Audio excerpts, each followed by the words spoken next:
Hello guys, आप लोगों का स्वागत है लीगल फ्रीडम विद शिवांगी में।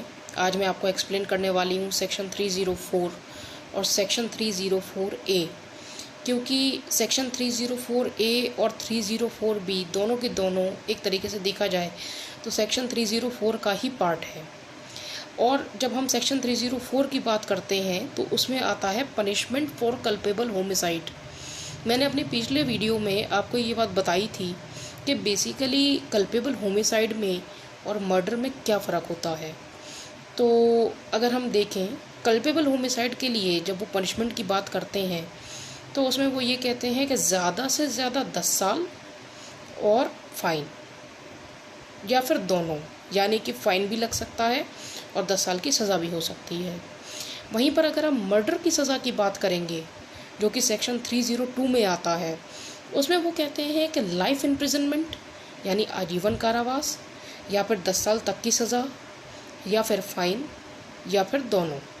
यानी कि ये पूरी तरह से अगर आप देखेंगे तो कोर्ट के डिस्क्रिशन पर यानी कि विवेक शक्ति पर डिपेंड करेगा कि वो कितनी सज़ा देना चाहते हैं और कितना हीनियस वो क्राइम किया गया है, उसके हिसाब से ही उस पर्टिकुलर कन्विक्ट बंदे को सज़ा मिलेगी। अब अगर हम बात करें कि सेक्शन 304 ए में क्या है, तो सेक्शन 304 ए में है कि नेग्लिजेंटली ड्राइव करना और उसके कारण किसी की डेथ होना। तो नेग्लिजेंस की बात जब मैं करती हूँ तो उसको सीधी हिंदी भाषा में हम लोग कहेंगे लापरवाही। यानी कि मैंने गाड़ी चलाई और लापरवाही में चला रही थी, मैंने ध्यान नहीं दिया और मैंने दूसरी गाड़ी में टक्कर मार दी, जिसके कारण क्या हुआ कि सामने वाला व्यक्ति मर गया।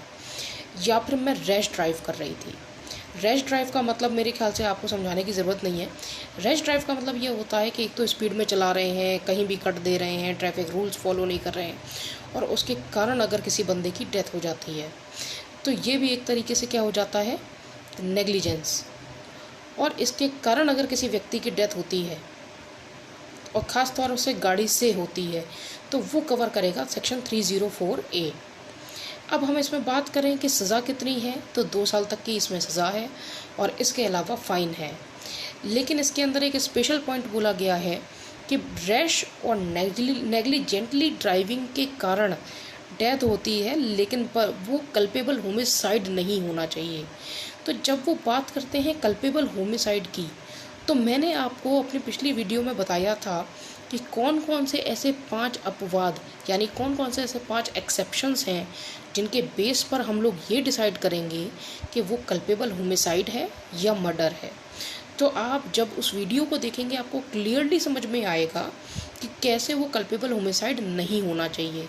ये एक बहुत बड़ा मेजर पॉइंट है इसका, क्योंकि अगर इस पॉइंट को हमने छोड़ दिया तो जहाँ पर हमें 2 साल की सज़ा मिल रही है वहीं पर ही वो सज़ा कन्वर्ट होके हो जाएगी 10 साल की, अगर वो कल्पेबल होमिसाइड में आ जाती है तो।